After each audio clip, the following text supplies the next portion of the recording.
Assalamualaikum warahmatullahi wabarakatuh. Perkenalkan, saya Yuliana Setiadewi, NIM 721141926. Di sini saya akan menjelaskan tentang pengguna dan pengembang sistem. Langsung saja, sistem informasi itu dikembangkan untuk mendukung keseluruhan organisasi, eksekutif, dan area bisnis. Sistem informasi manajer yang dimaksudkan untuk memenuhi kebutuhan informasi umum para manajer perusahaan. Sistem informasi eksekutif yang dirancang untuk digunakan oleh manajer tingkat strategis perusahaan. Dan ada 5 sistem informasi di tingkat yang lebih rendah, itu yang mencakup kebutuhan informasi dari area-area bisnis tersebut.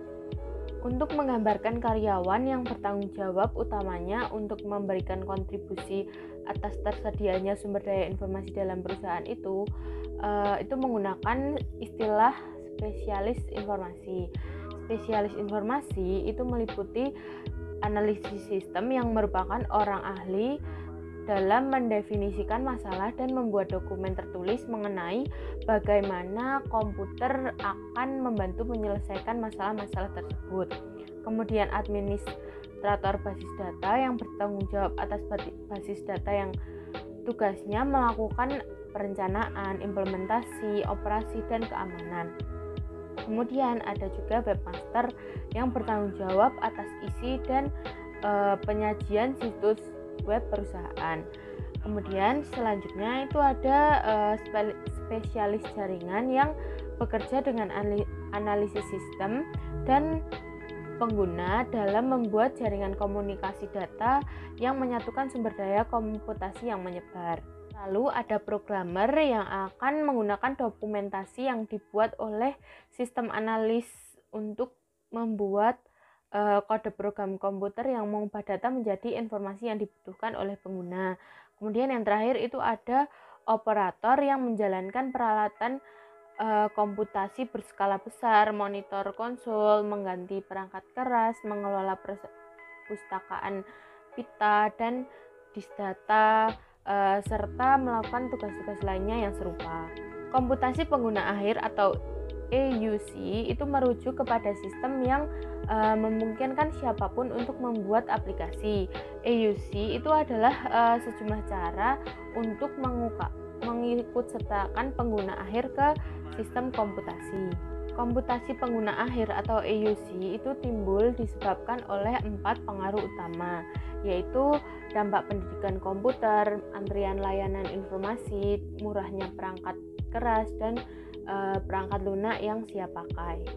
Pengguna dari sistem informasi perusahaan itu adalah sumber daya informasi penting yang dapat memberikan suatu kontribusi nyata dalam mencapai sasaran strategis dan meraih keunggulan kompetitif.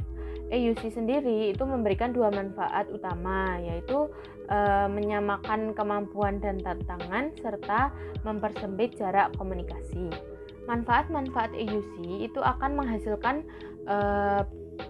pengembangan sistem yang lebih baik daripada yang dihasilkan oleh spesialis informasi yang mencoba untuk melakukan sendiri sebagian besar pekerjaannya.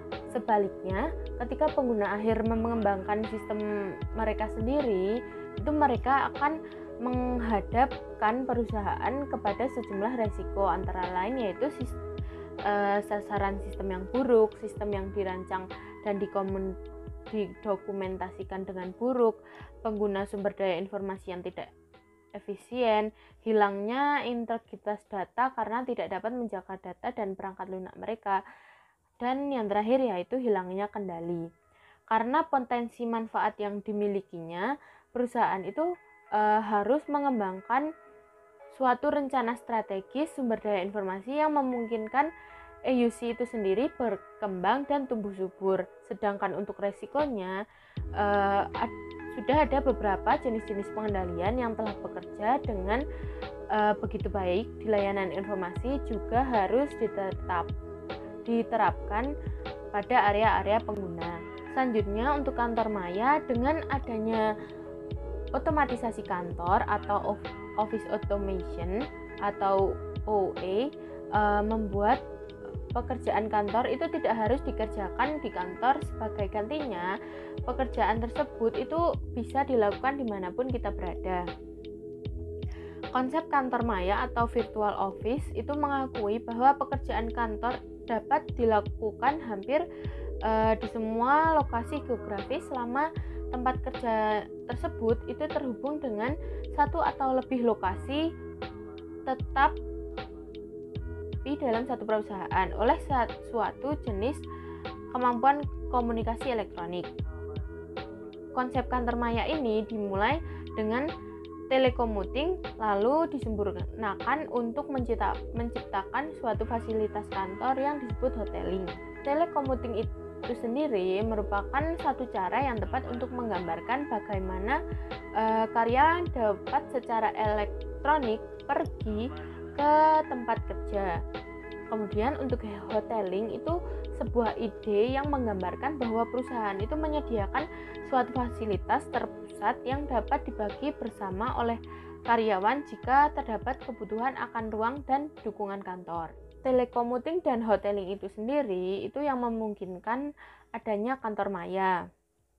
Apabila kantor maya dapat mengatasi kendala-kendala fisik dalam perusahaan, maka perusahaan akan memperoleh keuntungan yang nyata, di antaranya yaitu biaya fasilitas yang lebih rendah, biaya peralatan yang lebih rendah, berkurangnya penghentian pekerjaan, dan tentu saja kontribusi sosial. Ketika sebuah perusahaan berkomitmen untuk menjalankan strategi kantor maya, maka perusahaan tersebut akan melakukannya dengan telah memahami bahwa beberapa dampak negatif itu dapat terjadi, seperti moral karyawan yang rendah karena tidak adanya umpan balik positif yang berasal dari interaksi tatap muka dengan atasan ataupun dengan rekan kerjanya sendiri, serta itu kekhawatiran akan resiko keamanan data dan informasi.